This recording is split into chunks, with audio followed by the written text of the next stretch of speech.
क्या आपने कभी ये सोचा है कि हमारी पर्सनैलिटी कोई रैंडम चीज़ नहीं है?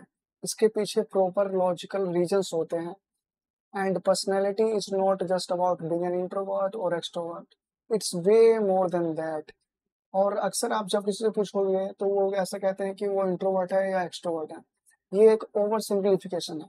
आप आगे इस वीडियो में समझेंगे कि ये एक्चुअली मिसलीडिंग भी हो सकता है। पर्सनैलिटी को समझने के लिए हम कई सारे डायकोटमीज़ और टाइप इंडिकेटर्स का यूज़ कर सकते हैं, जो कि साइकोलॉजिकल रिसर्च है।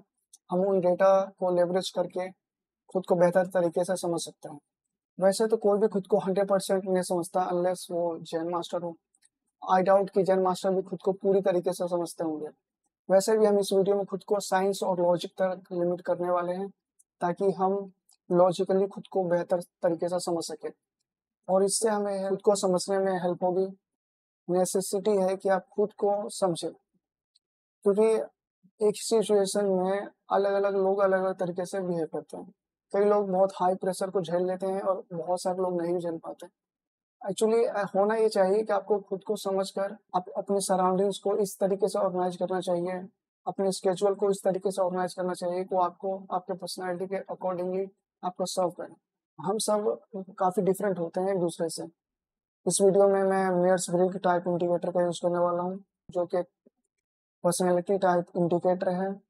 वैसे एक और मॉडल होता है बिग 5 मॉडल, उसे कभी हम आगे किसी और वीडियो में डिस्कस करेंगे। एक्चुअली बिग 5 मॉडल भी एक काफ़ी क्रूशियल मॉडल है, अगर आप खुद को समझना चाहते हैं तो। ये एमबीटीआई से डिफरेंट है, कैसे डिफरेंट है आगे इसी वीडियो में डिस्कस करेंगे। स्क्रीन पर जो टेबल दिखाई दे रहा है, इस टेबल का यूज़ करके हम अपने पर्सनैलिटी टाइप का पता लगाएँगे। इस टेबल में 4 डायकोटमीज़ है। So let's begin with the first dichotomy, it's introversion and extroversion. This dichotomy is about how you get your energy. Socialization के बाद आपका एनर्जी लेवल अगर लो रहता है तो आप हैं इंट्रोवर्ट, अगर आपका एनर्जी लेवल बूस्ट हो जाता है तो आप हैं एक्सट्रोवर्ट। लेकिन ये इतना भी सिंपल नहीं है।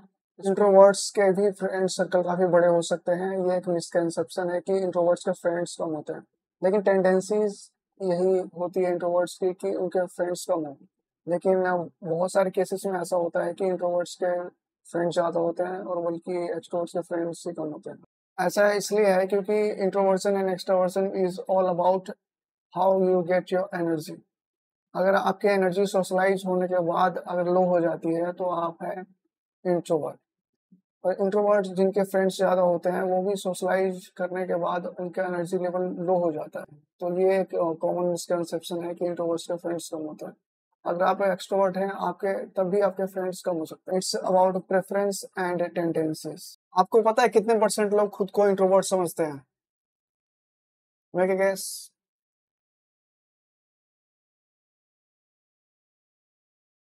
70%।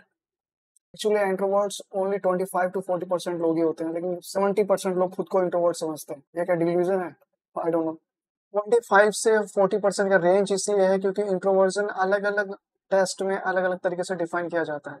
और मुझे ये लगता है कि एक पॉसिबल एक्सप्लेनेशन ये है, हो सकता है कि ज़्यादातर लोग इंट्रोवर्ट ना होने के बाद भी खुद को इंट्रोवर्ट क्यों समझते हैं, क्योंकि एक फैक्ट है जो आपको काफ़ी अजीब लगेगा जानकर।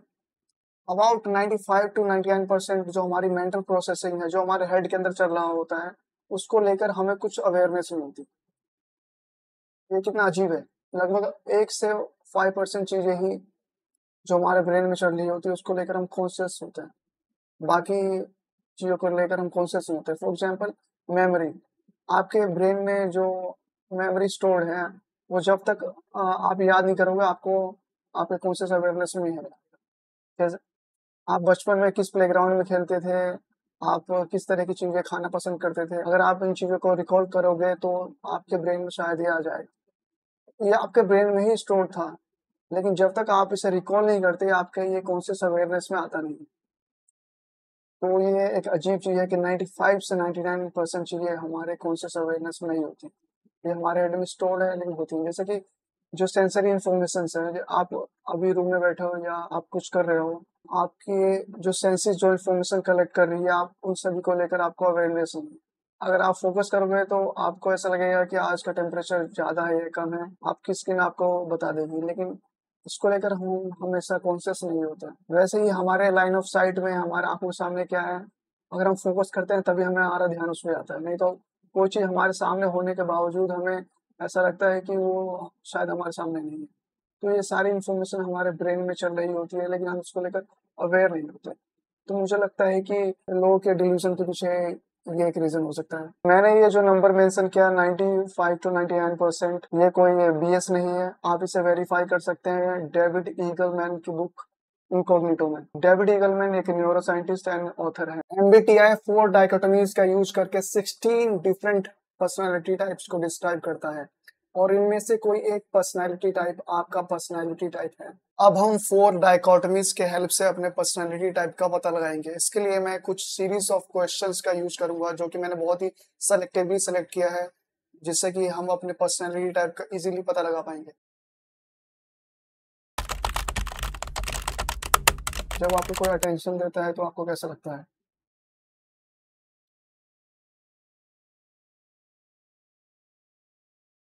नेक्स्ट क्वेश्चन इज, अगर आप अकेले रहते हैं तो आपको कैसा लगता है? एक ऐसा क्वेश्चन है, अकेला अकेला लगता है। नेक्स्ट क्वेश्चन है, आप अपनी एनर्जी कैसे रिचार्ज करते हैं सोशलाइजेशन के बाद?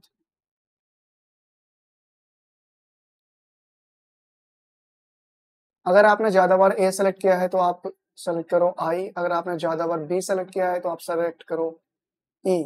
आगे इस वीडियो में हमें 4 लेटर्स मिलेंगे जो कि हमारा एमबीटीआई टाइप होगा, और इन 4 लेटर्स के हेल्प से हम अपने पर्सनालिटी टाइप को और बेटर तरीके से समझ पाएंगे। फर्स्ट क्वेश्चन है, आप चीजों को याद कैसे रखते हैं?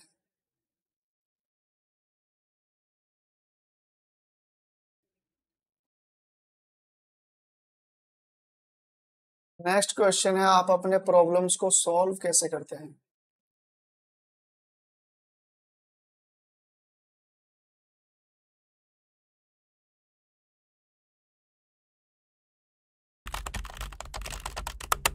आप अपने फ्यूचर की प्लानिंग कैसे करते हैं?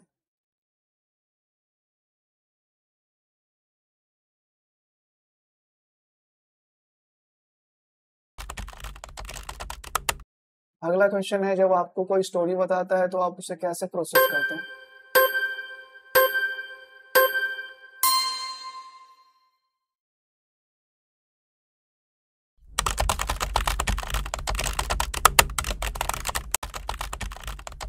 अब अगले 2 लेटर्स को फाइंड करने के लिए हमें कुछ और क्वेश्चंस को देखना पड़ेगा। So let's begin with the dichotomy between thinking and feeling. Conflict के सिचुएशन में आपके लिए ज्यादा इंपॉर्टेंट क्या रहता है?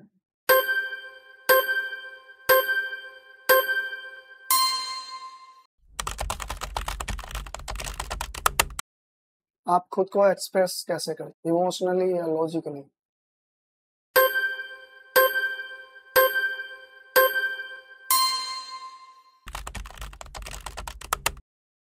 अगर कोई फ्रेंड कोई गलती करता है तो आप कैसे रिस्पॉन्ड करते हैं?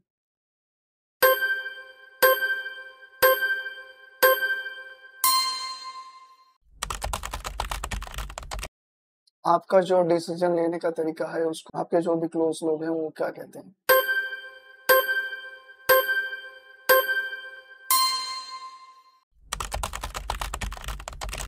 किसी ग्रुप डिस्कशन में आपकी प्रायोरिटी क्या रहती है?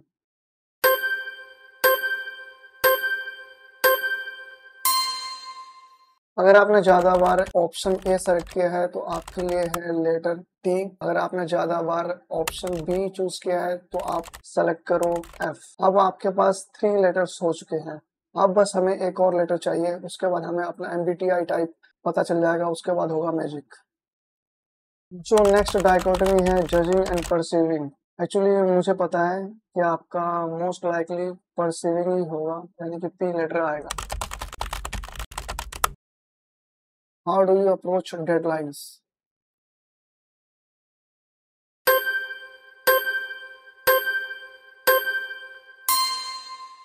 आपको टू डू लिस्ट बनाना कैसा लगता है?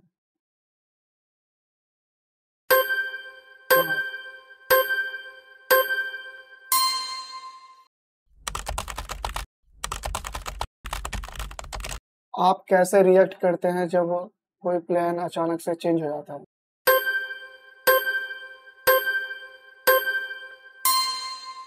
अब इसके आगे सब कुछ बहुत ही इंटरेस्टिंग और सिंपल है। अब आपके पास 4 लेटर्स होंगे जो कि आपका एमबीटीआई टाइप है।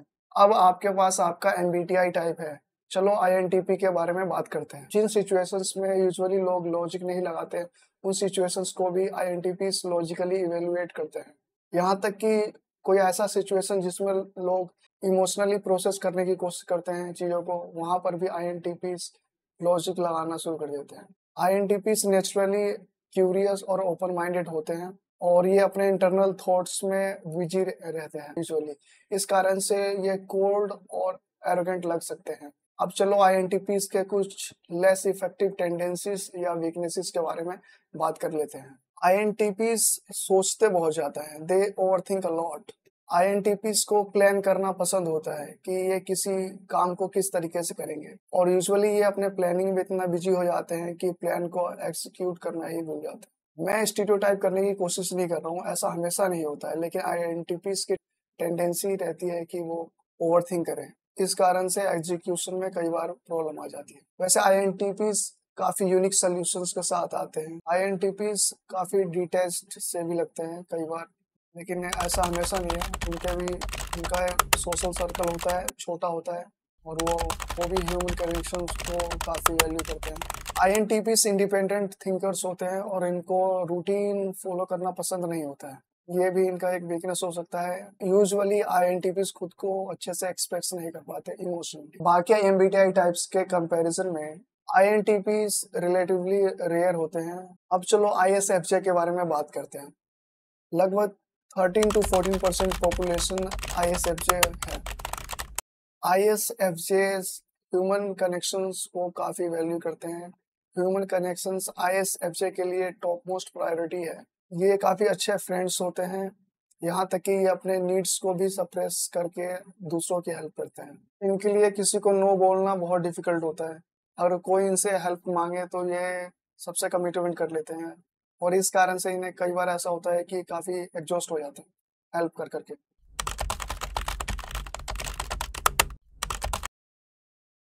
दे have the tendency to be a people pleaser. ये यूजुअली कॉन्फ्लिक्ट्स को अवॉइड करते हैं। कॉन्फ्लिक्ट अवॉइड करना एक वीकनेस इसलिए है क्योंकि हमेशा कॉन्फ्लिक्ट को अवॉइड करना सही नहीं होता है। कई बार कॉन्फ्लिक्ट को रिजॉल्व करना भी जरूरी है। आईएसएफजेस को सपोर्टिव रोल में जॉब करना पसंद होता है। फॉर एग्जांपल, अगर आप इनको ऑप्शन दोगे कि ये किसी कंपनी का सीईओ बनना प्रेफर करेंगे या एक रेगुलर एम्प्लॉय बनना, तो ये एक रेगुलर एम्प्लॉय बनना प्रेफर करेंगे। ऐसा नहीं है कि आईएसएफजेस लीडरशिप रोल प्ले नहीं कर सकते, बस ये इनके कंफर्ट जोन के बाहर होता है। आईएसएफजेस भी लीडरशिप रोल प्ले कर सकते हैं। अगर बाकी एमबीटीआई टाइप की बात करें, जैसे आईएनटीजे नेचुरली लीडरशिप रोल प्ले कर सकते हैं, उनके लिए कंपैरेटिवली ईजियर होता है। आईएसएफजेस चेंज को रजिस्ट करते हैं, ये इनका एक वीकनेस होता है क्योंकि चेंज को अवॉइड करना ग्रोथ को अवॉइड करना है। हमने आईएनटीपी और आईएसएफजे टाइप के बारे में बात किया। इस पॉइंट पर आपके पास अपना एमबीटीआई टाइप है।